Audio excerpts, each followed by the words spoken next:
He studied her face. It was still the same face he had fallen in love with, but the softness had shifted. There was calculation there now. "Is this about money?" he asked calmly. "It's about security," she corrected. "I am building security. Building is not the same as having."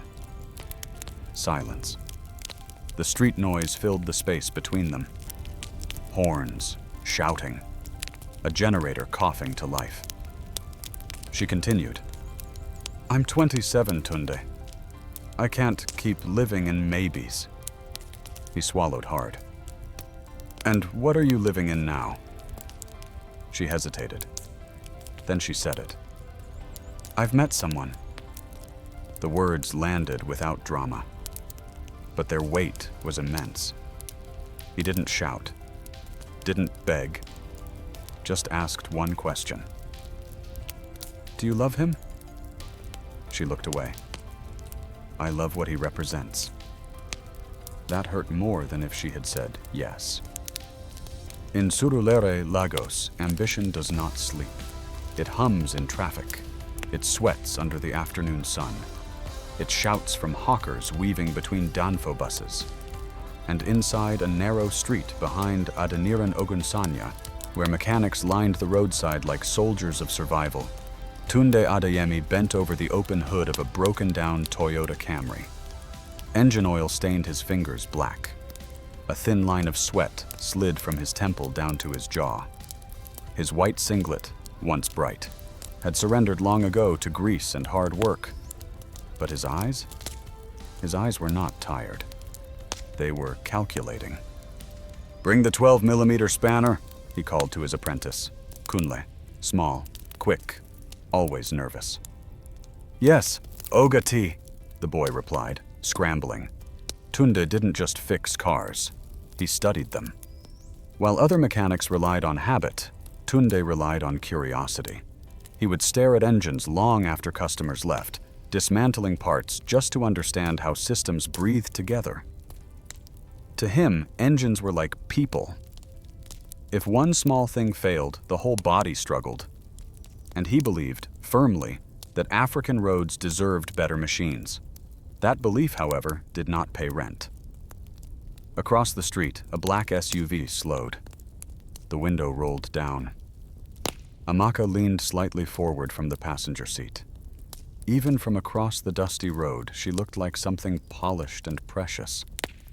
Her skin glowed against the afternoon light. Her braids were freshly done. Gold hoops framed her face. Her friends in the back seat giggled. "That is him?" one whispered. Amaka nodded, her lips pressed thin. Tunde didn't notice at first. He was tightening a bolt. Then he heard laughter. He glanced up. Their eyes met. For a split second, the noise of the street faded.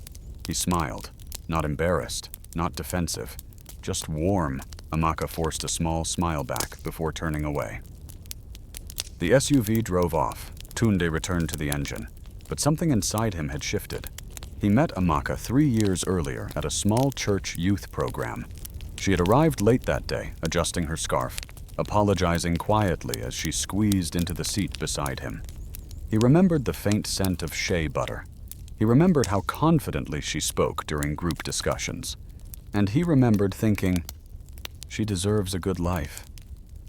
At the time, he was still renting a small corner inside another mechanic's workshop. He had no car, no savings, just skill and ambition. But Amaka didn't seem to care. She would sit beside him on wooden benches outside his shop in the evenings, watching him work. "You talk about engines like they are alive," she once laughed. "They are," he replied. "They just don't know they can evolve." She liked that answer. In those early days, love felt simple. They shared gala and la casera on days money was tight. They dreamed aloud about owning a house with white walls and a mango tree. They promised each other patience. But patience is easier promised than practiced. Surulere is not kind to dreamers without results. Rent rises without warning. Generators fail at night. Neighbors gossip without mercy. Amaka worked at a small fashion boutique in Victoria Island. Every day she was surrounded by wealthy women who stepped out of luxury cars and spent in an hour what Tunde earned in 2 weeks. Comparison began to grow quietly in her heart. Her friends fueled it. "You're still with that mechanic? He's nice, but nice is not enough. Beauty fades. Secure your future." At first, she defended him. "You don't understand him," she would say. "He's different." But even she began to wonder. Different how? Different does not pay for lace aso ebi. Different does not pay for vacations in Dubai. Different does not silence hunger. One humid evening, power failed in Tunde's small rented room. The fan stopped spinning. Mosquitoes celebrated. Amaka sat on the edge of his bed, fanning herself with a notebook. "Tunde," she began slowly, "where do you see yourself in 5 years?" He didn't answer immediately. He was sketching something on scrap paper, an engine modification design he had been refining in his head for months. "I see a manufacturing plant," he said finally. "Small at first, but efficient. Engines built specifically for African terrain. Cheaper fuel consumption, longer lifespan." She blinked. "No, I mean, realistically?" He looked at her then. "That is realistic." Silence settled between them. In that moment, 2 different timelines formed in the room. One built on vision. One built on visible comfort.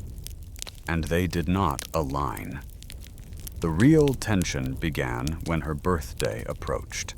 Tunde had been saving quietly, but a customer defaulted on payment. Another engine part he ordered arrived damaged. By the time her birthday came, all he could afford was a modest dinner at a small rooftop restaurant in Yaba. He arrived early, nervous but hopeful. Amaka came dressed beautifully.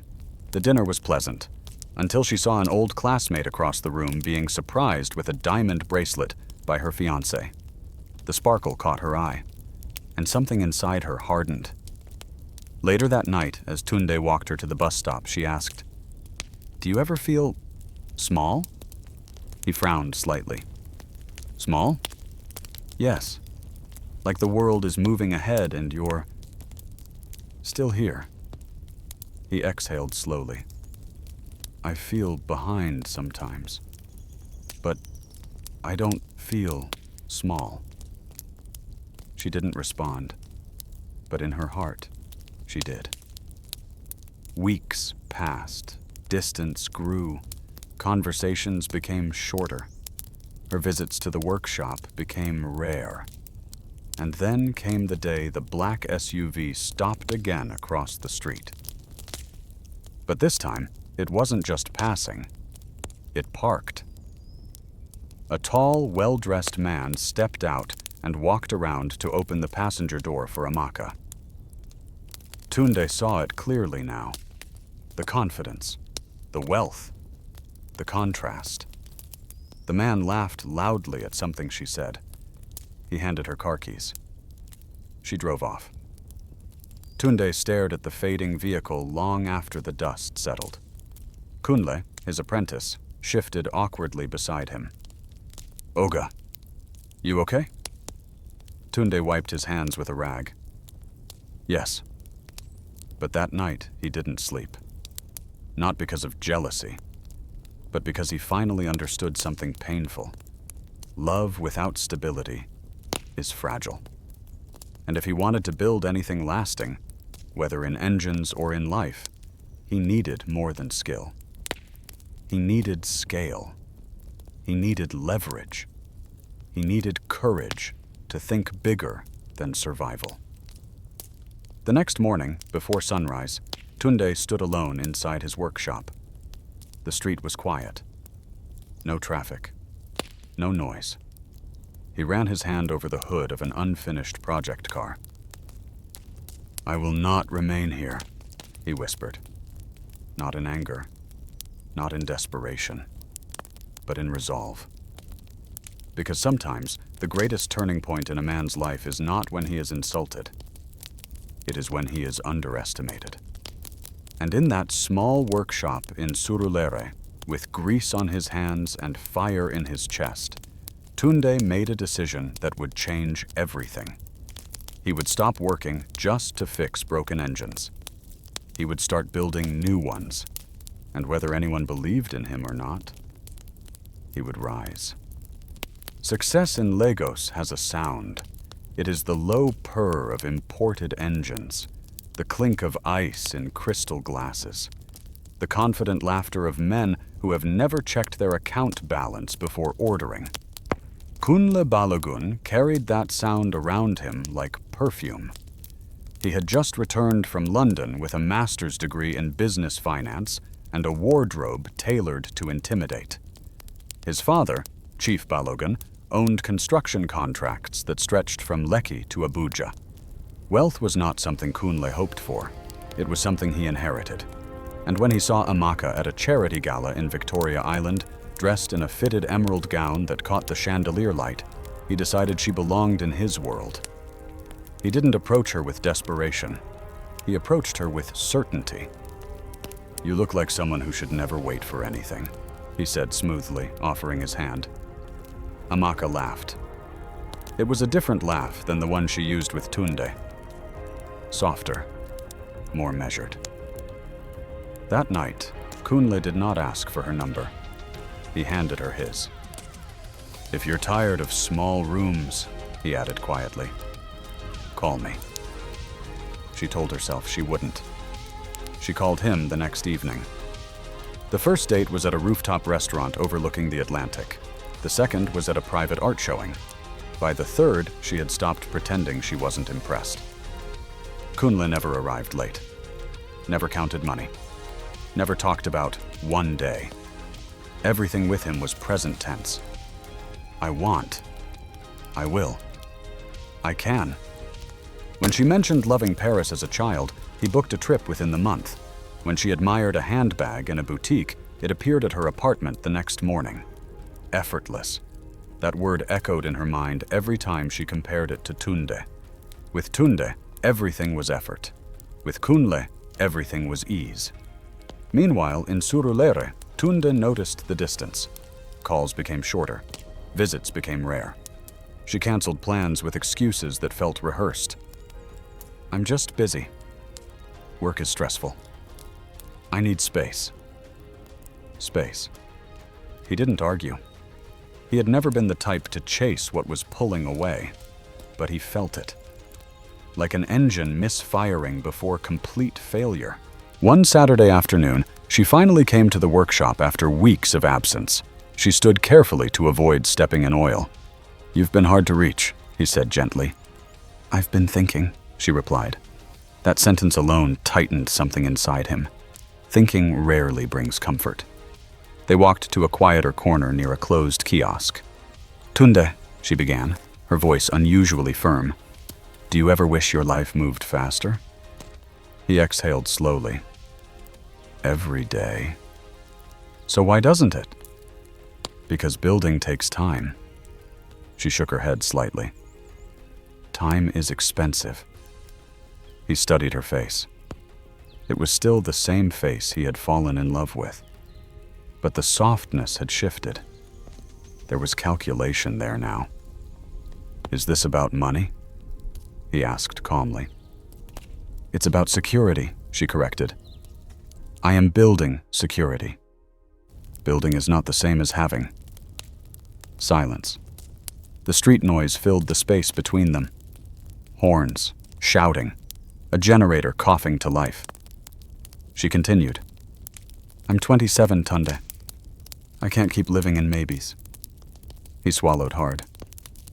"And what are you living in now?" She hesitated. Then she said it. "I've met someone." The words landed without drama, but their weight was immense. He didn't shout, didn't beg, just asked one question. "Do you love him?" She looked away. "I love what he represents." That hurt more than if she had said yes. Weeks passed without clarity. Then came the proposal.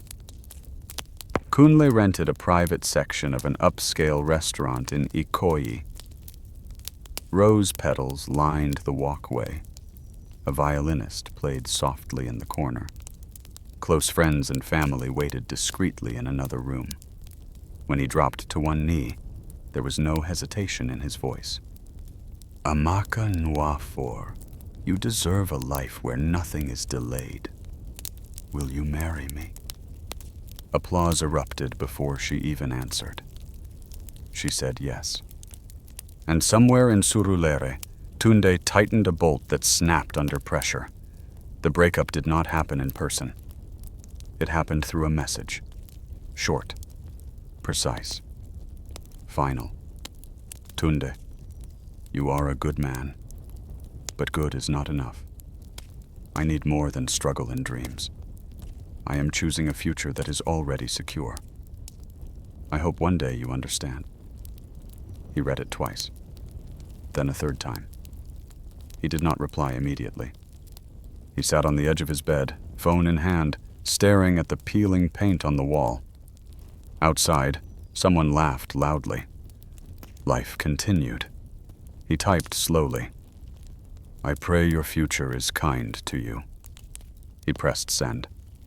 And just like that, 3 years of shared hope dissolved into silence. But heartbreak does strange things to men. Some collapse, some grow bitter, some chase distraction. Tunde did none of those. Instead, he returned to his sketches. He reopened the notebook Amaka once teased him about.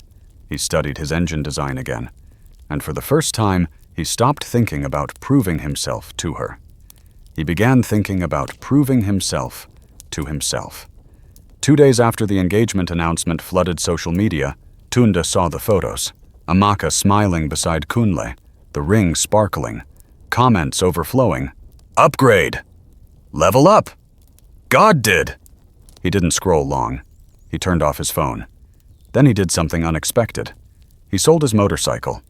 It wasn't worth much, but it was enough to fund materials for a new prototype he had been afraid to attempt. If she was choosing acceleration, he would choose evolution. The engagement party was extravagant. Guests wore lace and silk. Chief Belogan toasted loudly. To new beginnings and wise decisions! The words drew laughter. Amaka smiled through it. But somewhere deep inside, a flicker of discomfort stirred. Because despite the wealth around her, she knew something. Tunde had never made her feel like an accessory. Kunle made her feel elevated. Tunde had made her feel believed in. There is a difference, but it is subtle. And subtle things are easy to ignore when gold is shining in your eyes. Back in Surulere, Tunde worked through the night. He dismantled engines others had discarded. He tested modifications repeatedly. Failure after failure greeted him. But now he welcomed it, because failure no longer felt like loss. It felt like fuel. The rejection had done something powerful. It had stripped him of comfort. And comfort is often the quiet enemy of greatness. One evening, his apprentice asked carefully, Oga T, are you not angry? Tunde wiped his hands slowly. No. Not even small? He paused, then said something that would define the rest of his life. Anger wastes energy. I need mine. Across the city, wedding plans intensified. A venue was booked. Designers were flown in. Guest lists expanded. Amaka told herself she had made the right choice. Security, status, stability. But late at night, when silence wrapped around her, she remembered something Tunde once told her while staring at an unfinished engine. Sometimes what looks slow is actually precise. She pushed the thought away. Precision does not trend on Instagram. Luxury does. And so the lines were drawn. One chose immediate elevation. One chose delayed greatness. Neither fully understood what the future held, but destiny, quiet and patient, was already arranging the stage. Because sometimes the proposal that feels like victory is simply the beginning of comparison, and sometimes the man left behind in grease and dust is only being given space to build something unstoppable. 5 years can change a city. New bridges rise. Old buildings disappear. Unknown names become powerful. And in 5 years, Tunde Adeyemi disappeared from the small roadside workshop in Surulere. At least that's what most people believed. But disappearance is not always failure. Sometimes it is preparation. The first year after Amaka left was brutal. Investors dismissed him politely. "This is interesting, but too ambitious." Banks rejected his loan applications. "We require collateral." Friends advised him to be realistic. But Tunde had learned something powerful from heartbreak. When no one expects you to win, you have room to experiment. He downsized his life, moved into a smaller apartment, sold nearly everything unnecessary, cut off distractions. While others posted engagement photos and wedding countdowns, he posted nothing. He studied manufacturing models, attended free engineering seminars, networked quietly. He refined his fuel-efficient engine prototype for African terrain, one designed to survive potholes, heat, and inconsistent fuel quality. He failed, again and again. But failure did not humiliate him anymore. It instructed him. By year 2, something shifted. A small transportation company agreed to test his modified engines in their delivery vans. At first, it was just 5 vehicles, then 10. Fuel consumption dropped by 18%. Maintenance frequency reduced drastically. Word began to spread, not loudly, but steadily. A local investor approached him, then another. By year 3, Tunde registered his own company, Adeyemi Motion Technologies. Small office, smaller staff, big vision. He never announced it online, never chased attention. He was building something more important than applause. He was building leverage. Meanwhile, Amaka's world glittered. Her wedding had been the social event of the year. Bloggers covered every detail, from her diamond-encrusted veil to the imported orchids that lined the aisle. She smiled perfectly in every photo. Kunle looked proud beside her. Their honeymoon flooded Instagram. Paris, Dubai, Santorini. Comments poured in. "Soft life secured. From mechanic to millionaire. God is faithful." She read every comment. Validation became addictive. But marriage is not a photo shoot. It is a mirror. And mirrors do not always flatter. Kunle was generous, but busy. He traveled frequently, took calls during dinner, measured conversations in minutes. He loved her, but in a structured way. Efficient, controlled. Sometimes she remembered sitting on a wooden bench in Surulere, laughing freely beside Tunde as engines roared around them. She would shake the memory away. Nostalgia is dangerous, especially when pride is involved.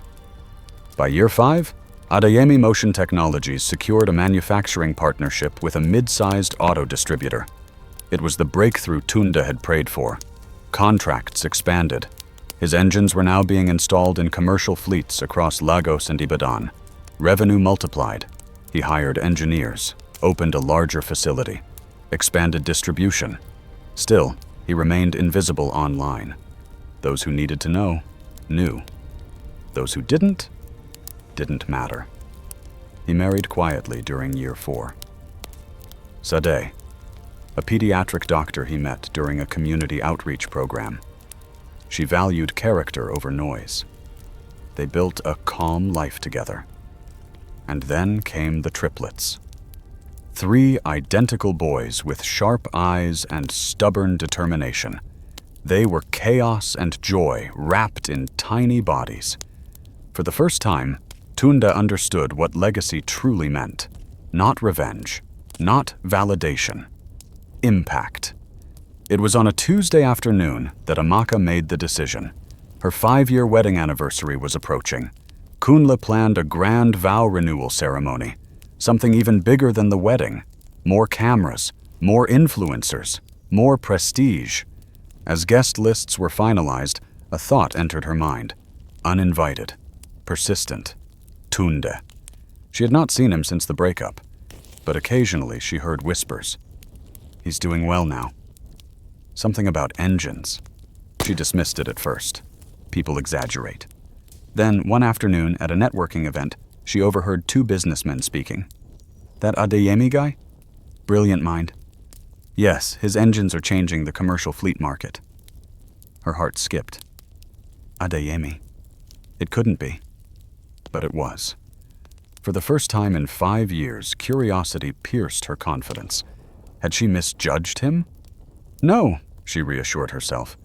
If he had succeeded, it was because she left. Sometimes pressure produces diamonds. Perhaps she had been the necessary pressure. That thought comforted her. And then something darker followed it. A temptation. What if she invited him? Not out of reconciliation, but to show him the life she chose, to measure his reaction, to confirm that she had still won. Pride is subtle. It disguises itself as closure. She requested his business contact through a mutual acquaintance. When the number appeared on her phone, her fingers hesitated. 5 years. So much distance in time. She didn't call. She instructed her event planner instead. Send this invitation personally, she said. Make sure it reaches him. The envelope was custom-made. Cream paper. Gold-embossed lettering. Elegant. Inside, a handwritten note. Dear Tunde, life has been interesting. We are renewing our vows this month. It would be nice if you came and saw how everything turned out. No hard feelings. Amaka. But the real message was between the lines. Come and see what you lost. The invitation arrived at Adeyemi Motion Technologies on a Thursday morning. Tunde was reviewing quarterly performance reports when his assistant knocked lightly.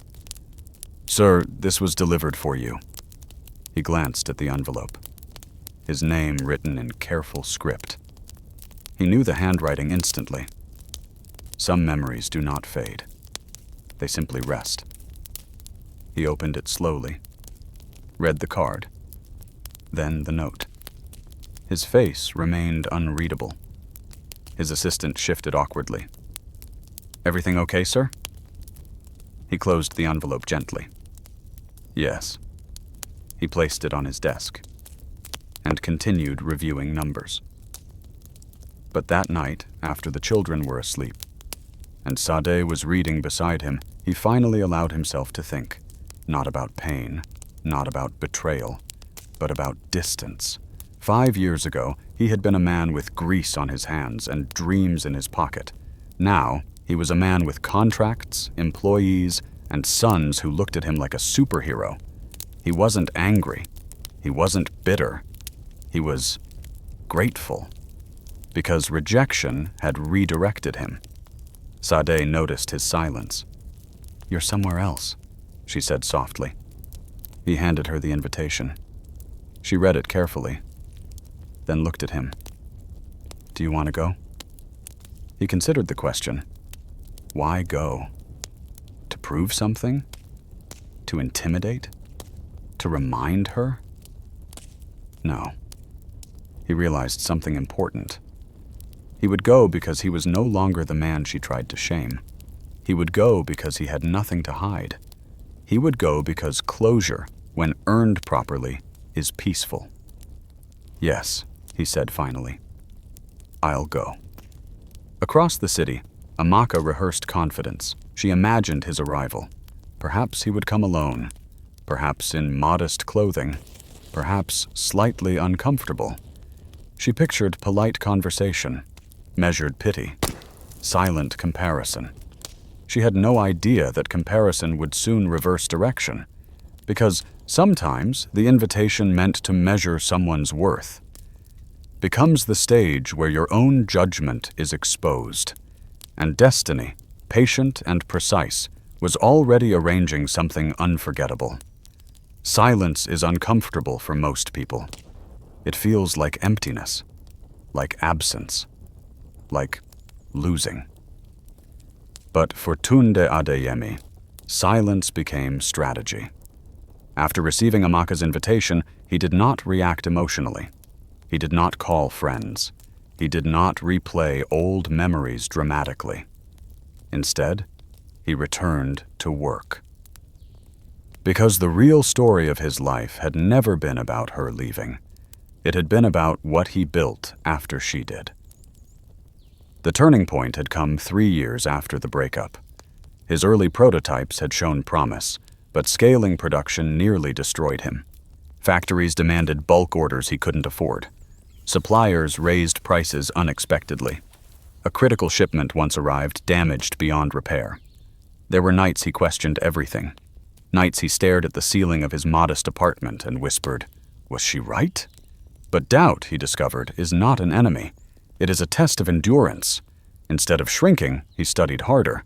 He visited industrial plants in Ogun State just to observe operations.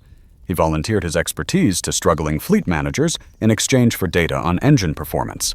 He reinvested every naira.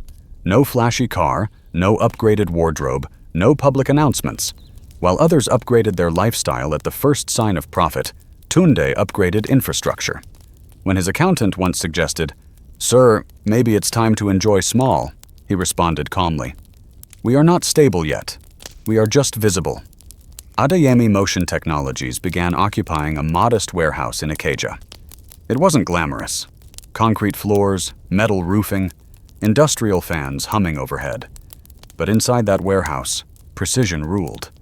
He hired young engineers fresh out of university, brilliant, overlooked, hungry. He trained them personally, not just on engines, on discipline. "Don't chase applause," he would tell them. "Chase improvement." His breakthrough engine system, the AMT-18, reduced fuel consumption significantly without sacrificing torque power. It was built for rough roads, heavy loads, and unpredictable conditions. Commercial transport companies began switching gradually. One contract became 5. 5 became 15. Within 18 months, AMT-18 was installed in over 300 vehicles across southwest Nigeria. Still, Tunde remained invisible. He declined interviews, ignored business awards invitations, focused on supply chain stability. He knew something most entrepreneurs learn too late. Noise attracts pressure. Silence builds strength. It was during this period that Sade entered his life. They met at a free medical outreach his company sponsored for mechanics and transport workers. Sade moved through the crowd with quiet authority, checking children, speaking gently to worried mothers, laughing easily. Tunde noticed something immediately. She did not ask what he drove. She did not ask how big his company was. She asked about impact. "You're the sponsor?" she asked after recognizing him from the banner. "Yes." "Why focus on transport workers?" "Because nobody else does." She smiled. That was enough. Their relationship grew differently from his past one. There were no dramatic promises, no desperate timelines, just steady alignment. When he proposed, it was not in a 5-star restaurant. It was in their living room. Over dinner, he cooked badly, but proudly. She said yes without hesitation. Not because he was wealthy, but because he was grounded. The triplets arrived 2 years later. Unexpected. Overwhelming. Beautiful. 3 identical boys who screamed in harmony and refused to sleep separately. For months, Tunde operated on minimal rest. He attended board meetings in the morning and changed diapers at night. But fatherhood changed him more than success ever could. It softened his intensity, clarified his priorities. His empire was no longer about proving worth. It was about inheritance. He began restructuring the company for longevity, implemented better corporate governance, secured international patents, opened discussions with East African distributors. Growth became strategic, not reactive. One afternoon, during a high-level meeting with potential investors from South Africa, something ironic happened. Chief Balogan's construction company submitted a request for partnership. They wanted access to AMT-18 engines for their heavy-duty fleet. Tunde recognized the name instantly. He did not smile. He did not gloat.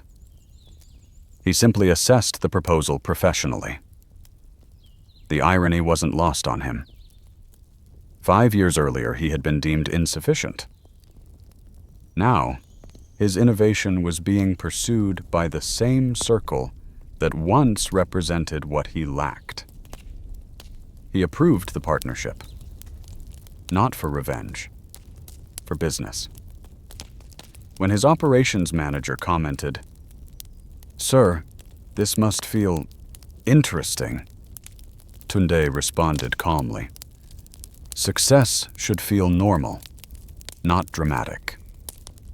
By the time Amaka's vow renewal invitation arrived, Adeyemi Motion Technologies had expanded into 2 warehouses and a growing R&D division. Revenue was strong, stability was firm, reputation was respected. Yet externally, his lifestyle remained controlled. Yes, he owned luxury vehicles, discreetly. Yes, he could afford extravagance, easily. But he chose simplicity. Until the day he made a deliberate decision. If he was going to attend that ceremony, he would not go small. Not to intimidate, but to represent accurately who he had become. He ordered a white RollsRoyce Phantom for the event, not because he needed it, but because symbolism matters. The vehicle wasn't about wealth.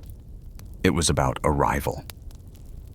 The night before the ceremony, he stood in his home office reviewing production forecasts. Sade entered quietly. "You're calm," she observed. "I am," he said. "Are you nervous?"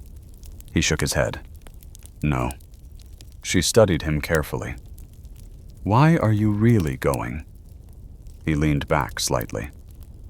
"Because 5 years ago, I left that chapter incomplete. Not emotionally, but mentally. And now?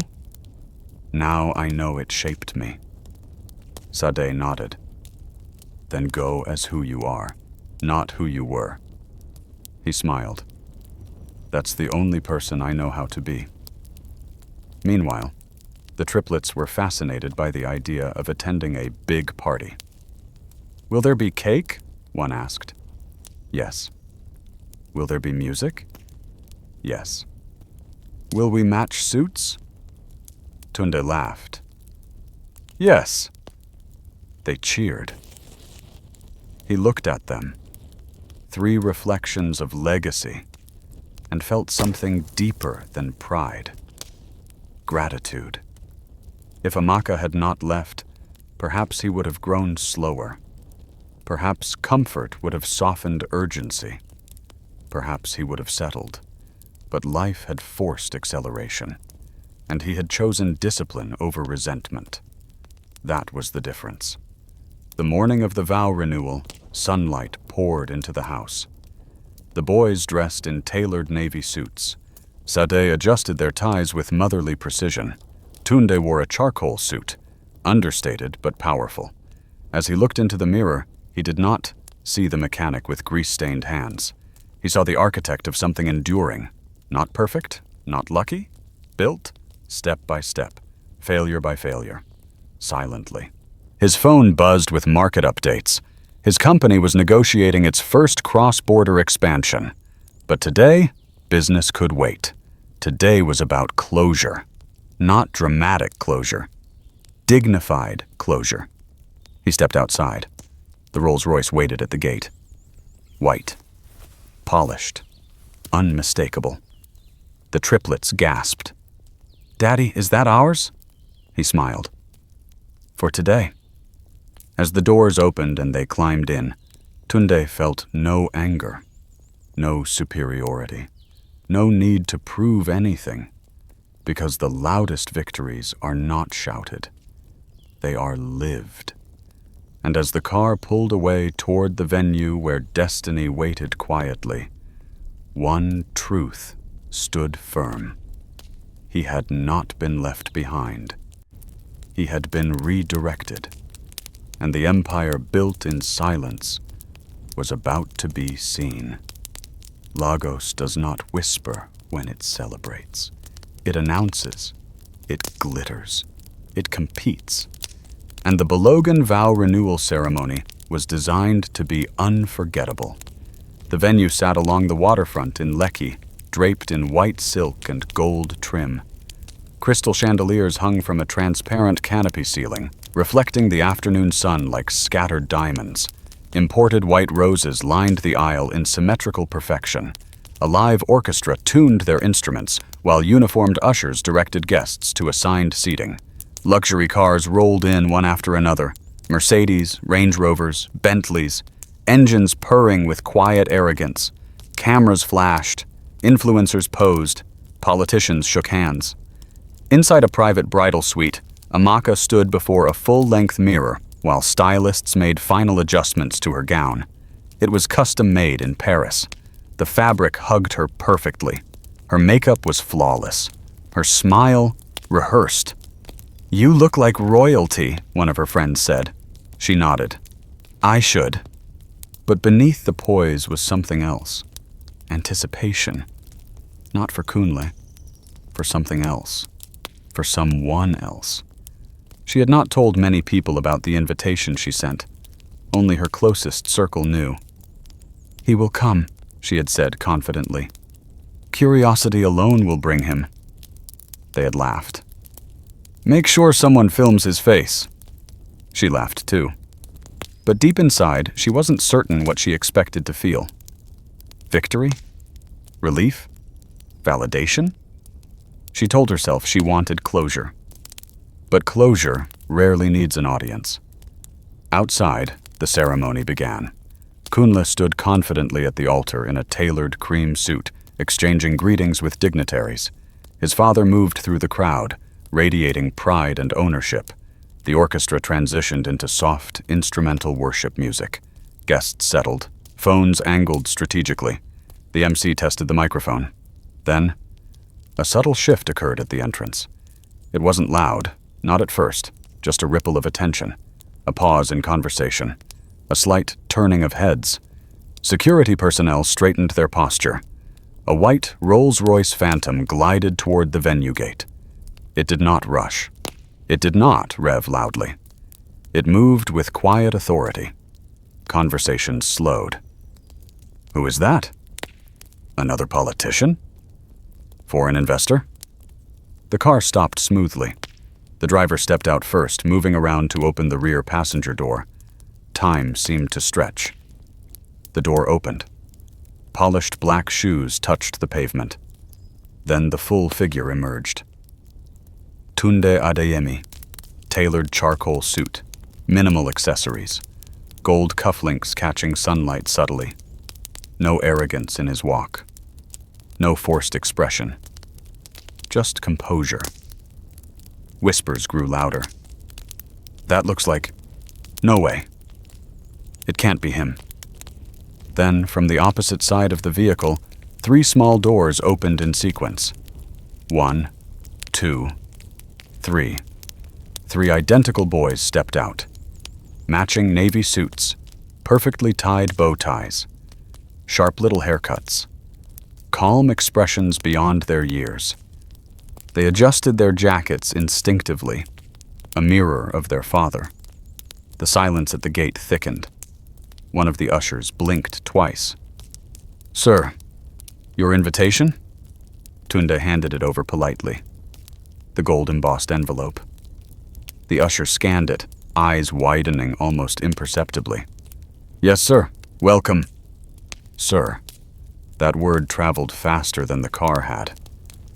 Inside the ceremony hall, murmurs began spreading like controlled fire. Do you know who just arrived? Isn't that Amaka's ex? The mechanic? No, not anymore. Phones began discreetly recording. Guests pretended not to stare, but they stared. Tunde walked with steady rhythm, one triplet holding each of his hands, the third walking confidently beside him. They were not nervous, because their father was not nervous. Confidence transfers. They took their seats midway through the hall, not front row, not hidden in the back. Balanced. Intentional. At the altar, Kunle noticed the distraction first. Eyes were no longer fixed on him. They were drifting. Whispers reached his ears. He followed the line of sight and saw him. Recognition flickered. Confusion followed.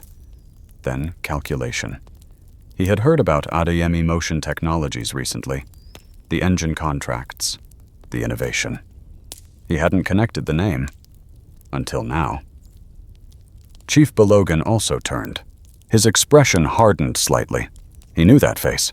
They had recently finalized a business partnership, a profitable one. And suddenly, the ceremony felt different. Because power had just entered the room. Quietly. Back in the bridal suite, one of Amaka's friends burst in breathlessly. He's here. Her hands froze mid-adjustment. Who? Your ex. The room fell silent. Amaka swallowed slowly. How? In a RollsRoyce. Her heart skipped once, violently. And he's not alone. The words lingered. What do you mean? There are 3 boys with him. For a split second, the air left her lungs. 3 boys. Triplets? Her mind scrambled. He remarried. Of course he remarried. But triplets? And a RollsRoyce? That detail hurt more than she expected. She straightened her posture immediately. Of course he came, she said calmly. He was invited. But her reflection betrayed her. The confidence had cracked. Just slightly. The ceremony resumed, but the energy had shifted. When Amaka walked down the aisle, radiant and glowing, applause erupted. Yet something else lingered in the room. Comparison. Not of dresses, not of wealth, of trajectory. Her eyes searched the crowd instinctively, and then she saw him, midway through the hall. Calm. Composed. 3 small reflections of legacy beside him. He did not look angry. He did not look wounded. He did not look like someone who had come to prove anything. He looked complete. And that realization unsettled her more than humiliation would have.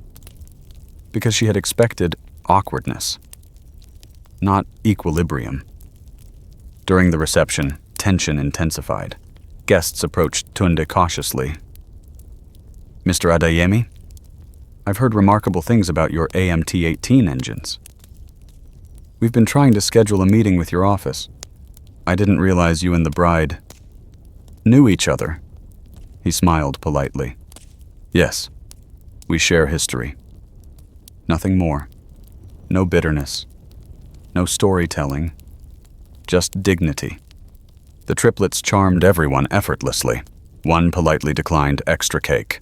Another thanked a waiter properly. The third asked intelligent questions about the orchestra instruments. They were raised well. Raised intentionally. Raised by a man who had matured beyond ego. Then came the moment. The MC, attempting humor, took the microphone. Ladies and gentlemen, we have distinguished guests today. Politicians, CEOs, and even special friends from the bride's past. Laughter scattered nervously. The spotlight unintentionally drifted toward Tunde. Sir, we must acknowledge you. It takes courage to attend such an event. More laughter. All eyes turned.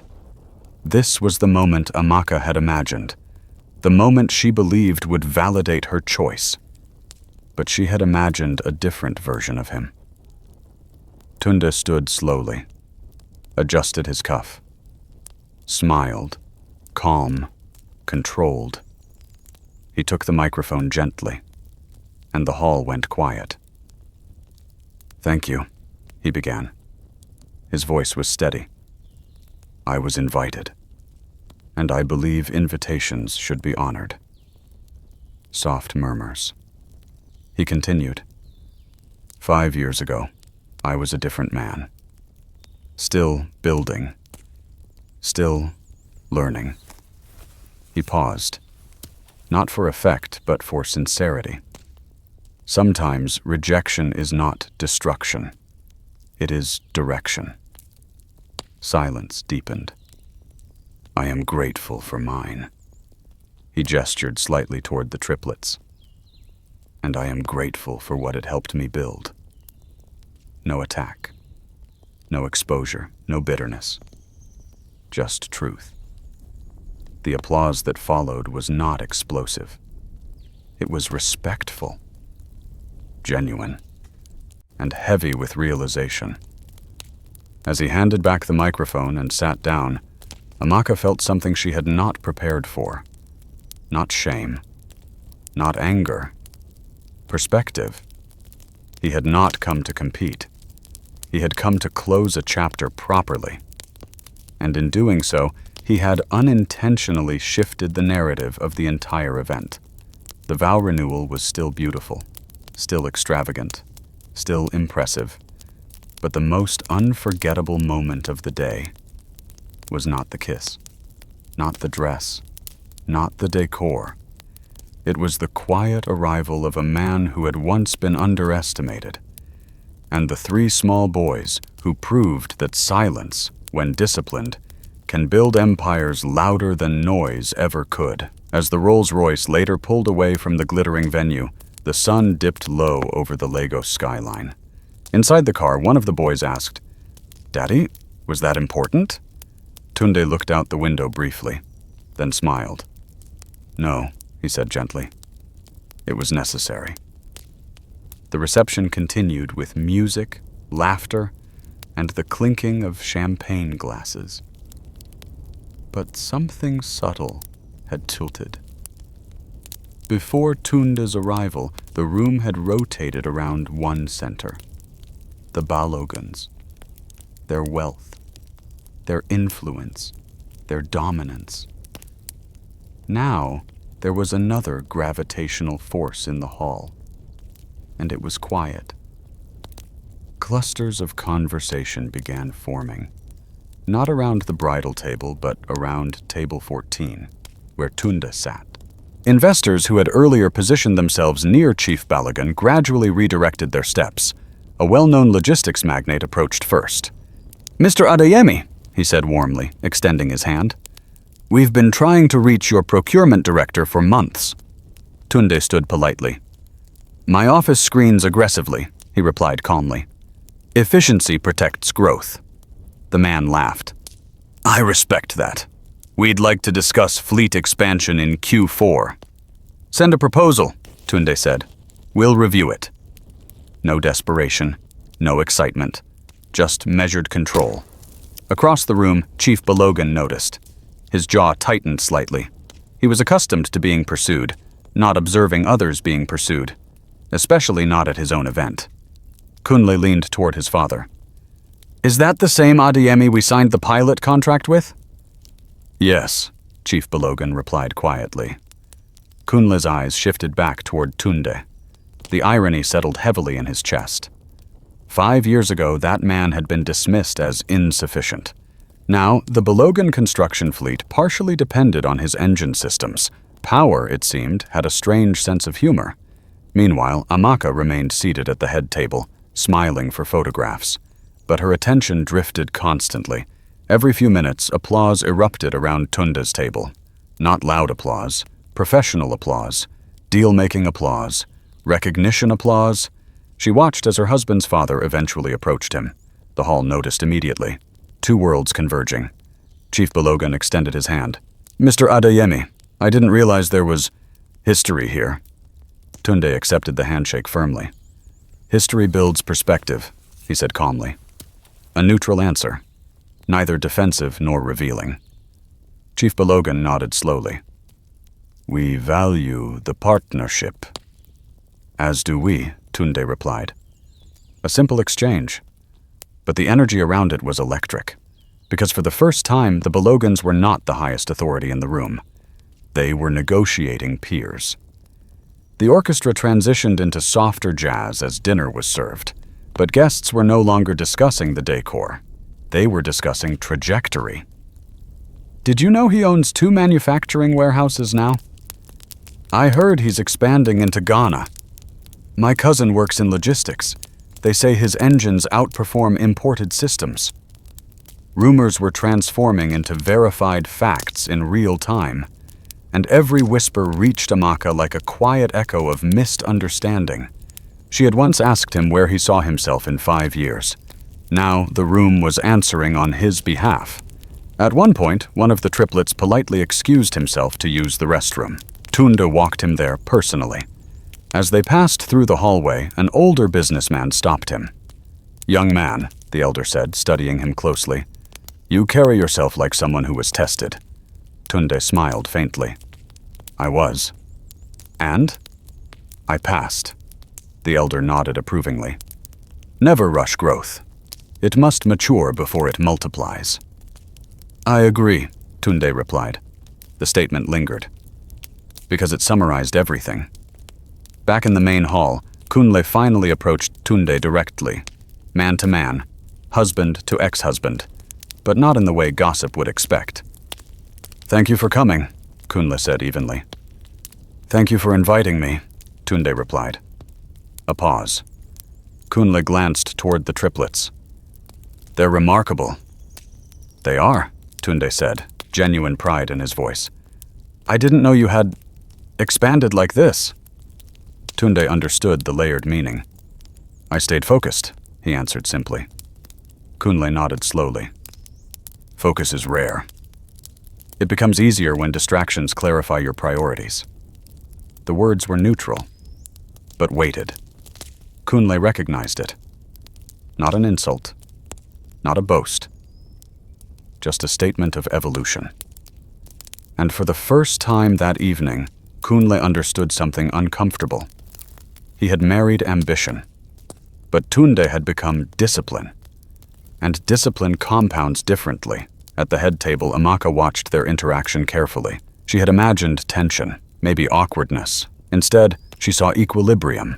2 men standing equal, one polished by inheritance, one forged by rejection. And suddenly, comparison no longer favored her position. Because the man she once left behind was no longer behind. He was simply on a different timeline. And perhaps ahead. Later in the evening, an unexpected development occurred. A foreign investor, a tall woman from Johannesburg who had flown in for the event, requested a private word with Tunde. They stepped aside near the waterfront balcony. The Lagos skyline glittered behind them. We've been observing your expansion quietly, she said. Your growth model is disciplined, sustainable, rare. Thank you, he replied. We'd like to discuss a cross-border manufacturing partnership. Tunde nodded thoughtfully. Send a draft proposal next week. I don't negotiate at weddings. She smiled. Understood. As they re-entered the hall together, the optics were unmistakable. International interest, strategic alignment, momentum, all unfolding at the very event meant to showcase someone else's permanence. The shift was no longer subtle. It was structural. Conversations realigned, influence redistributed, attention recalibrated. Not because Tunde demanded it, but because competence attracts gravity. Eventually, the MC called for another toast. But something had changed in the atmosphere. The applause for the vow renewal felt celebratory. The applause for Tunde's presence felt transformative. One celebrated wealth, the other respected evolution. There is a difference. As dessert was served, one of the triplets leaned toward Tunde. Daddy, why do so many people want to talk to you? Tunde glanced around the hall briefly, then looked at his son. Because we built something useful. The boy nodded thoughtfully. That's better than building something loud. Tunde smiled. Yes, it is. Across the room, Amaka finally stood and excused herself to the balcony. She needed air. Not because she was embarrassed, but because realization is heavy. She remembered the night she had asked him if he felt small. She remembered telling him she couldn't live in maybes. But now she understood something painful. He had not been small. He had been early. And early often looks like failure to impatient eyes. She closed her eyes briefly. For the first time, she did not feel superior. She felt reflective, not regret, but awareness. And awareness is quieter than pride. When Tunde eventually gathered his sons to leave, several guests stood to shake his hand one last time. Business cards exchanged, meetings promised, partnerships hinted. The RollsRoyce waited outside again, not as spectacle now, but as confirmation. As he walked toward the exit, Chief Belogan gave him a respectful nod, not as host to guest, but as businessman to businessman. The hierarchy had adjusted, and everyone felt it. As the car doors closed and the engine started smoothly, the energy inside the hall settled into a new balance. The vow renewal would still trend online, the photos would still circulate, but among those who mattered, those who understood power, growth, and timing, one narrative dominated quietly. The man who was once dismissed had returned not to compete, but to demonstrate. And demonstration, when done without noise, changes rooms permanently. Inside the moving car, one of the boys asked, "Daddy, did you win?" Tunde looked at them carefully. "No," he said gently. "We evolved."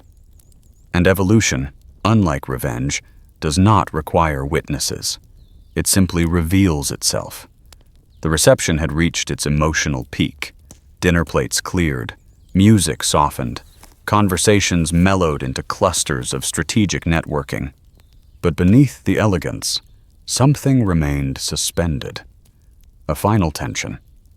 The MC returned to the stage for closing remarks. "Before we conclude this unforgettable evening," he announced dramatically, "we would love to hear a few words from distinguished guests." Several dignitaries declined politely. Then, unexpectedly, one of the older elders at the high table, a respected retired judge, stood slowly. "I believe," the elder said into the microphone, "that sometimes the most powerful voice in a room is the quietest one." The room stilled. He turned slightly. "Mr. Adeyemi, would you honor us with a closing word?" Gasps traveled subtly through the hall. Amaka's breath caught.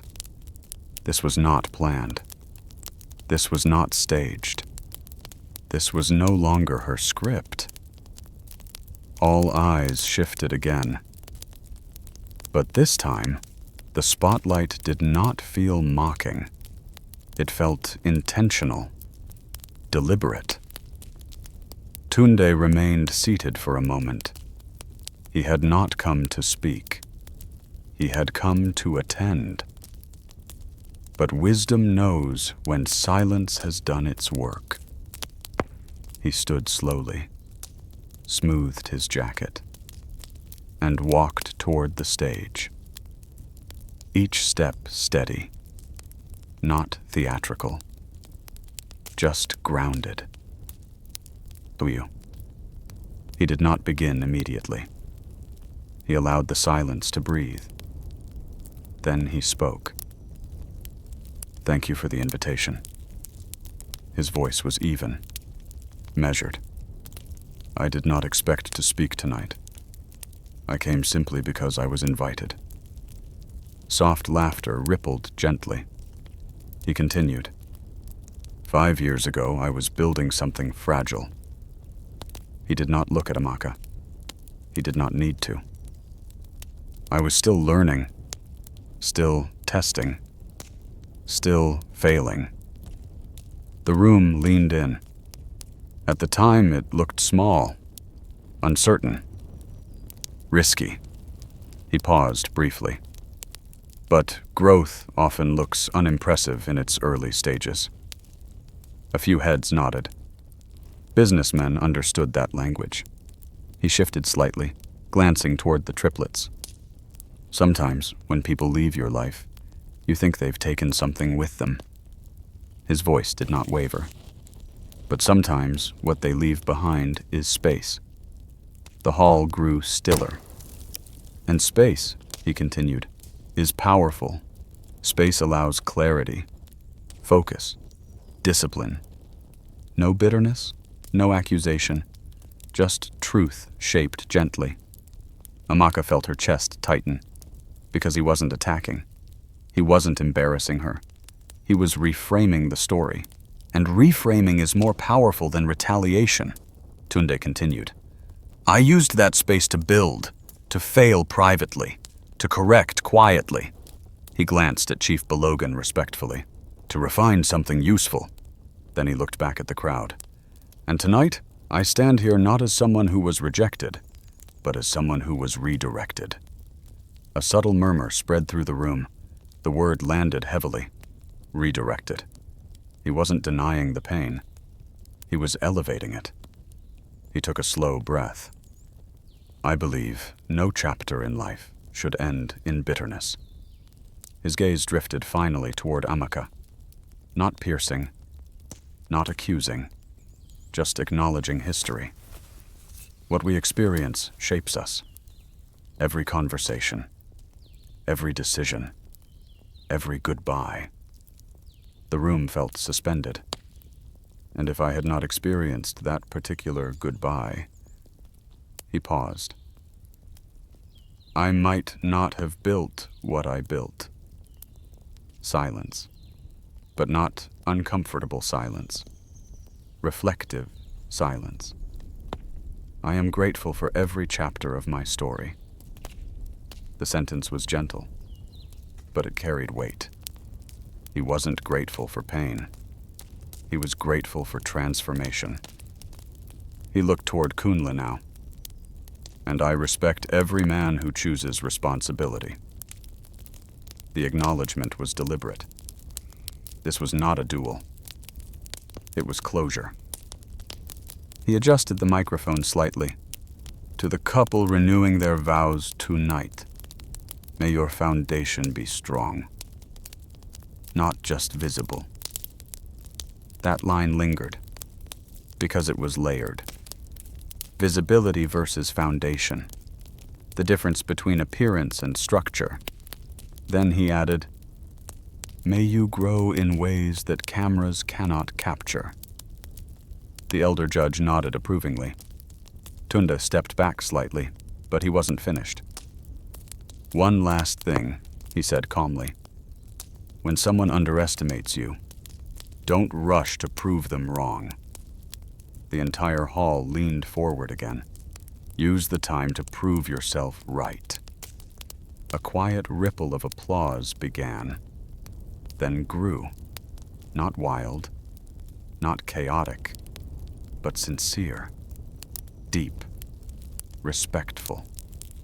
As he handed back the microphone, something intangible shifted permanently. The war was over. Not because someone lost, but because someone rose above the need to win. Amaka remained seated, motionless for a moment. Not humiliated, not destroyed, but confronted. Not by insult, by maturity. The words echoed in her mind. Space is powerful, redirected. Foundation over visibility. She realized something difficult. He had not come to reclaim her. He had not come to expose her. He had come to release the narrative, and in doing so, he freed himself completely. That realization was heavier than shame, because she now understood that the comparison she had nurtured quietly for years had only existed in her mind. He had moved on long ago. Kunle leaned toward her gently. "He's disciplined," he murmured. She nodded faintly. "Yes. Not defensive. Not argumentative. Just factual." As applause settled and music resumed softly, guests approached Tunde again. But this time differently. Not as curious observers. As respectful equals. The elder judge shook his hand firmly. "Young man, you understand something many never learn." Tunde smiled. "I'm still learning, sir." Humility. Not performed. Authentic. Back at the table, one of the triplets looked up at him. "Daddy, what did you mean about space?" Tunde crouched slightly to meet his son's eye level. "When something leaves your life," he said gently, "don't fill the space with anger." The boy blinked thoughtfully. "What do you fill it with?" "Improvement." The child nodded slowly, satisfied. Children understand clarity more than complexity. As the night began winding down, something remarkable had occurred. The ceremony still belonged to the Belogans. The celebration remained theirs, but the emotional center of the room had shifted from spectacle to substance, and everyone felt it. When Tunde finally gathered his sons and prepared to leave, Amaka stood. Not dramatically, not for attention, but instinctively. Their eyes met briefly near the exit. 5 years condensed into one silent exchange. No apology spoken, no accusation offered. Just acknowledgement. She gave a small nod. He returned it. That was enough. Because closure does not always require conversation. Sometimes it requires evolution. Tunde smiled faintly. There was never a war. The child frowned slightly. Then what was it? A lesson. The boy nodded and drifted to sleep. And in that moving car, surrounded by quiet success and inherited legacy, Tunde understood something fully for the first time. He had not returned to show what she lost. He had returned to show what growth looks like. And growth, when done correctly, ends wars without fighting them. After the applause faded, after the final dance, after the photographers packed their lights and the orchestra played its last note, silence returned. By every visible measure, it was a success. Yet long after the guests departed, something lingered in the air, a shift that could not be edited out. Amaka sat alone in the bridal suite once the stylists and friends finally left. The mirror reflected perfection, makeup intact, jewelry gleaming, gown undisturbed. But her eyes were different. Not broken, not tearful, just awakened. She replayed the evening slowly. The RollsRoyce arriving, the whispering crowd, the 3 boys stepping out confidently, the way powerful men redirected themselves toward him, the words he spoke. Not once had he tried to diminish her. Not once had he tried to embarrass her. And that, more than anything, unsettled her. Because humiliation would have been easier. Anger would have been predictable. But dignity? Dignity forces introspection. She remembered the day she left him, the message she sent, the certainty she felt, the way her friends applauded her decision. Secure your future. She had believed she was choosing strength, but tonight she understood something uncomfortable. Security and growth are not the same. Security can be inherited. Growth must be forged. Kunle had offered her stability. Tunde had been building trajectory. And trajectory, though slower, travels farther. A soft knock interrupted her thoughts. Kunle entered quietly, removing his cufflinks. "You disappeared," he said gently. "I needed air," she replied. He nodded. Silence lingered between them, but not hostile silence. Honest silence. "He handled himself well," Kunle said eventually. "Yes," she whispered. "He didn't come to compete." "No." Kunle studied her expression carefully. "You regret anything?" It was not an accusation. It was a question. She considered it deeply. Regret is complex. She did not regret marrying Kunle. He was steady, responsible, kind in his own structured way. But she did regret something else. "I underestimated patience," she said softly. Kunle tilted his head slightly.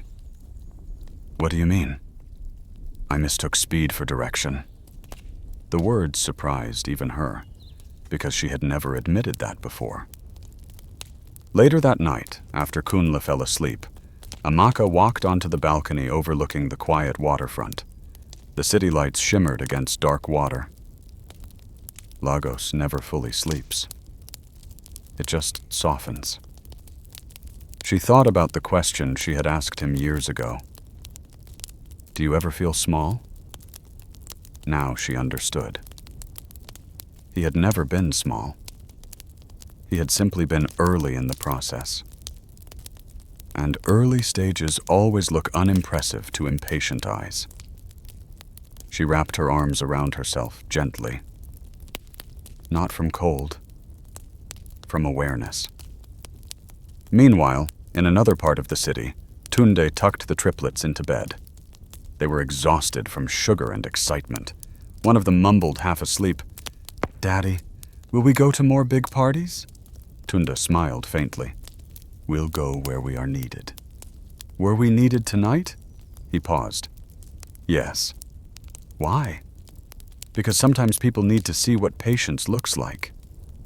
The boy nodded and drifted fully into sleep. Sade watched from the doorway quietly. "You're lighter," she observed. "I am," he admitted. "Why?" "Because I realized something." "What?" "I don't carry that chapter anymore." She stepped closer. "Then it served its purpose." He nodded. "Yes." Back at the waterfront, Amaka remained outside longer than she realized. Her phone buzzed repeatedly with notifications. Photos from the event were already circulating online. One image stood out among the rest. It wasn't her kiss with Kunle. It wasn't the chandelier-lit dance floor. It was a candid shot of Tunde standing calmly beside his sons, laughing at something one of them said. The caption from a business blogger read, "Quiet power in the room tonight." The comments flooded in. "Who is he?" "That's Adeyemi of AMT." "Legend." "Discipline beats noise." She stared at the screen for a long time. Not with jealousy. With clarity. She had once believed visibility equaled victory. But tonight, she learned something deeper. Substance does not need spotlight. It creates it. The next morning, the house felt normal again. Staff cleaned up leftover decor. Caterers dismantled equipment. The glamour dissolved into logistics. Life resumed its practical rhythm. Amaka walked through the now empty reception hall quietly. No music. No applause. No whispers. Just space. The same word he had used. Space. She finally understood what he meant. When he left her life, he had not been left with emptiness. He had been left with space to build. and she had filled her space with noise, events, validation, appearances. Neither path was wrong, but one had been deeper. Days passed. The event trended briefly.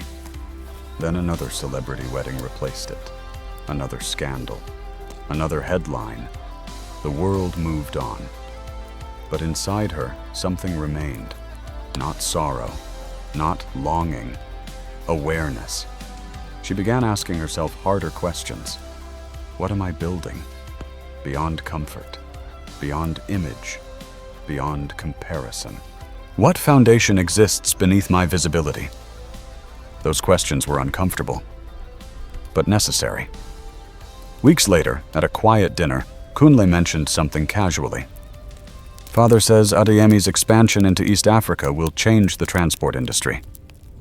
She nodded slowly. I'm not surprised. Kunle studied her briefly. You know, he never spoke badly about you. She looked up. You discussed me? It came up once. He said, we were both young. We both made decisions. No blame. No bitterness. Just maturity. That detail pierced deeper than anything else, because it confirmed something final. He had truly moved on. One afternoon, unable to ignore the thought any longer, she opened her phone and typed a message. Simple. Uncomplicated. Congratulations on your continued growth. I meant what I said at the ceremony. You handled yourself with grace. I wish you well. She stared at the screen for a moment, then pressed send. Minutes later, the reply came. Thank you. I wish you peace and strength in your journey as well. Nothing more. No nostalgia, no reopening. Just closure. Clean, complete. That night, standing once more at her balcony, Amaka smiled faintly. Not because she had lost, not because he had won, but because she finally understood. Life is not a competition of speed. It is a construction of depth. Some people build quickly and visibly. Some build quietly and enduringly. Both paths require responsibility. But only one survives comparison. And in the quiet aftermath of a glamorous night that once felt like victory, she accepted something humbling. She had not left a poor man. She had left a man in progress. And progress, when nurtured with discipline, eventually becomes undeniable. Across the city, Adeyemi Motion Technologies signed its first cross-border agreement. Inside his office, Tunde reviewed the documents calmly. No dramatic celebration, just forward motion. Because he had learned the greatest lesson of all. You do not rise to prove others wrong. You rise because growth is your responsibility. And when you grow fully, there is no war left to fight.